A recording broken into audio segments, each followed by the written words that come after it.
ဆုံးလဲဆုံး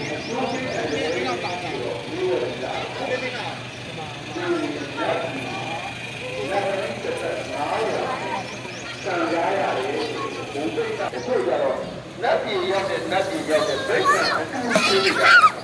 ဒီရည်ကုသိုလ်ကောင်းမှုတွေမပြုလို့သွားခဲ့ရင်နတ်ပြည်မှာရောက်ကြတော့လေ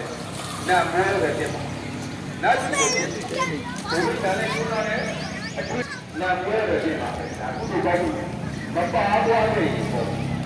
ဒီလာကုသိုလ်ဒါလာကုသိုလ်ပါမသွားခဲ့နတ်မိုးပဲဖြစ်မှာနတ်ပြည်ရောက်ပြီးတော့ညာတော့နတ်ပြည်တိုင်းနတ်သမီးတို့ကြားရတဲ့ဘုရားကံကောင်းသားတွေနဲ့အသာပေါက်တွေ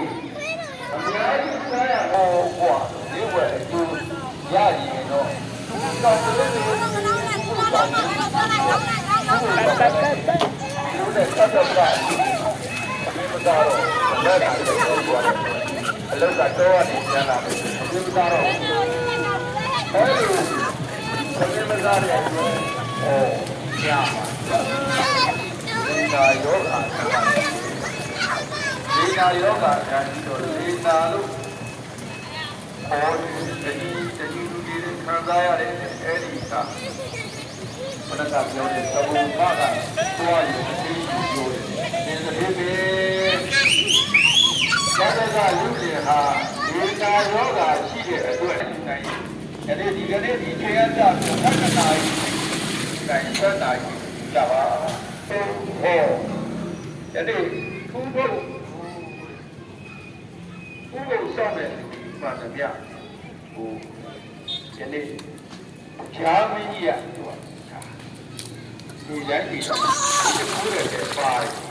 ဒီလိုလာတာနဲ့ဘုရားကသူတို့ရှိခိုးနေကြတာဘုရားဆောင်တဲ့လူမှလည်းဒီအဘိဓါကိုကောင်းစွာလုံကျွေးတဲ့ပုဂ္ဂိုလ်ဘုရားဒီလားစောက်ကြည့်တဲ့ပုဂ္ဂိုလ်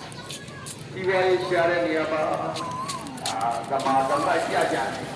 ရှားတဲ့ပုဂ္ဂိုလ်ကိုဒီပုဂ္ဂိုလ်ကိုတရားမင်းဒီတိုင်းရှိဘူးလေတရားမင်းတရားကိုသုံးချိန်ကတော့ပါဖြစ်ကိုလာဘယ်လိုအဲ့ဒါကဘယ်လိုဖြစ်လို့ဆိုတော့တရားတော်ခါကမာသတိတတ်တာ